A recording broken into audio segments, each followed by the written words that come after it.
Welcome to Inside Brush Country Sports, brought to you by South Texas Orthopedics. I'm Chris Filateo, the sports editor here at the Pleasanton Express.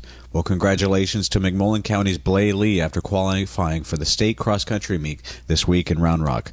Lee finished 10th overall last week at the regional meet in San Antonio.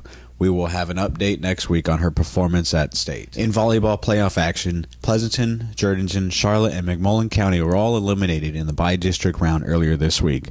The Lady Eagles fell to Navarro in 3 sets, while the Squaws dropped their match to Palacios in straight sets.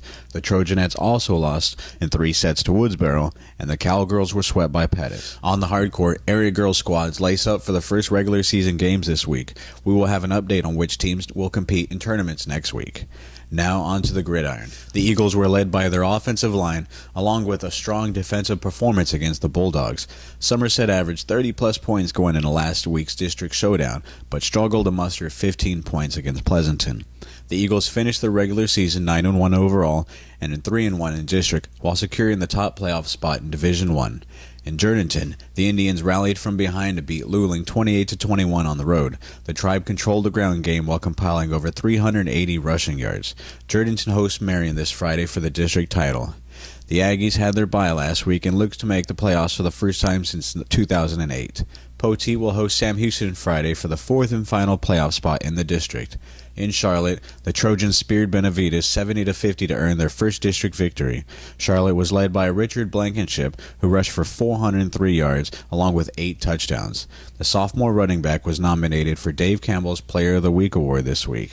The voting ended today, but you can find out if the Trojan won on our website once it's announced. In this episode, we'll look at the last week of the regular football season, along with insight from every coach. Let's begin with the Eagles, who have their bye this week. Then Pleasanton head coach Tab Dumont talks about their win over Somerset last week. The Eagles are coming off a notable 22-15 road victory over district foe Somerset last week. Pleasanton finished their season 9-1 overall and 3-1 in District 28-3A with its bye this week. The Eagles compiled over 300 total offensive yards while containing the Bulldogs' high-scoring offense to only 2 touchdowns.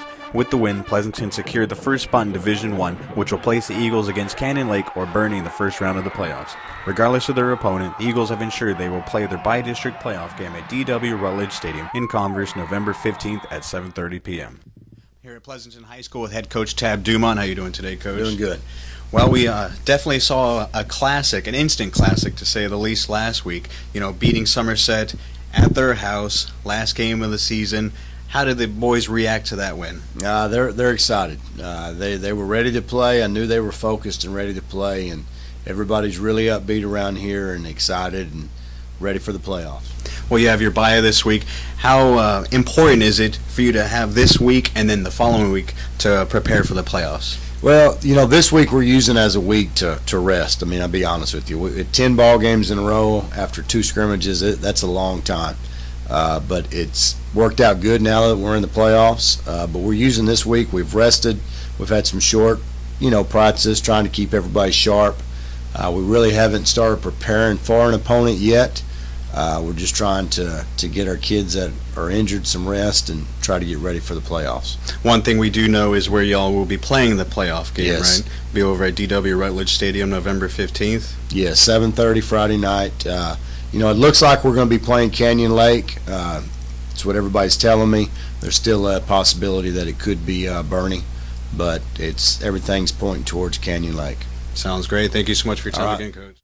Next, the Indians prepare to reach their initial goal of winning the district championship. Afterward, Jourdington head coach Wayne Johnson has his team ready for Marion. The Indians came from behind to defeat Luling 28-21 in overtime last week on the road. The Tribe gained 368 rushing yards in the win and are 8-1 overall and 5-0 in district play. Jourdington kept its 8-game winning streak intact with the victory, along with the number 1 spot in the district. The Indians host Marion Friday night for the district championship. Marion shut out Jourdington last season 33-0. Kickoff for Friday's game is set for 7:30 p.m. Here at Jourdington High School with head coach Wayne Johnson. How you doing today, Coach? Fantastic. Well, it seems like you were part of a remarkable game last week. What was going through your thoughts as right when Chase found the wide receiver for that touchdown and they ended up calling it back?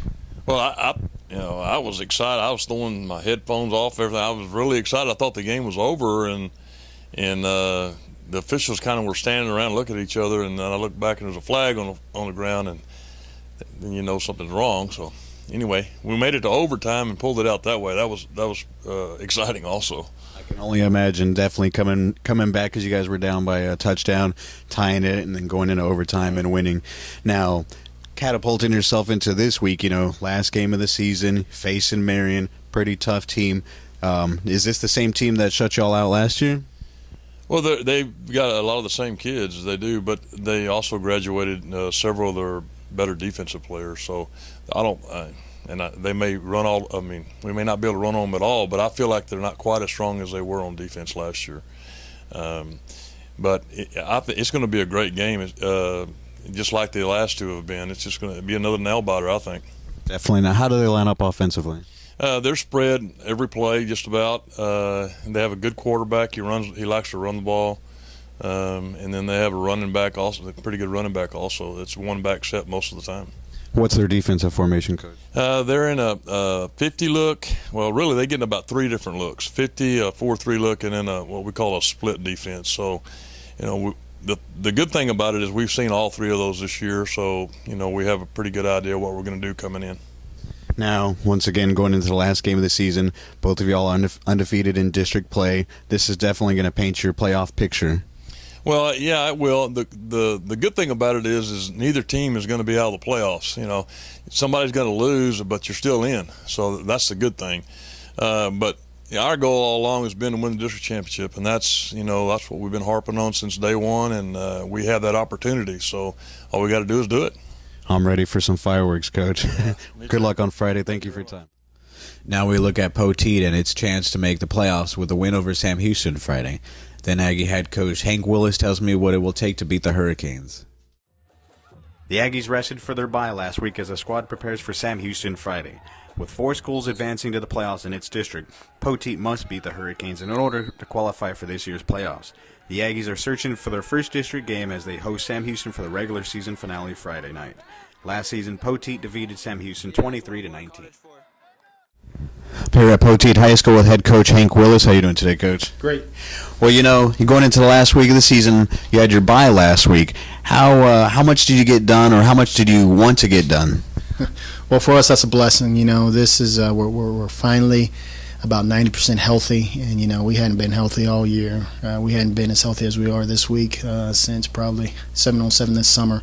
So this is a good thing for us to be healthy. It's a perfect time for us to be healthy because this week we looked at this week as it's playoffs have started for us. We win, we keep playing. If we lose, we're bouncing the round ball around. So I prefer to keep playing football. Well, now you go have Sam Houston as your last game of the season. They do a lot of stuff offensively that's productive, but one thing that stood out for me, at least, against Pleasanton, their special teams. How do you look to contain their special teams? Well, those guys, talent is not the problem over there. They got a lot of talent from top to bottom. We just want to contain them, not give up any big plays offensively, defensively, on special teams or anything. We just want to hold those guys at bay and then let us do the work and put some points on the board. Now you mentioned the playoff atmosphere right here. Win and you're in. 5-team district, 4 going in. How important is this for you to make second year at Poteet to making a playoff run? It's vital. That's one thing that we've talked about. I've been here for two short years. The first year we went from 0-10 to 5-5. This year, hopefully, when it's all said and done, we can say we've got to the playoffs in 2 years because Poteet hadn't been to the playoffs since 2008. So that's one thing that we're trying to do here.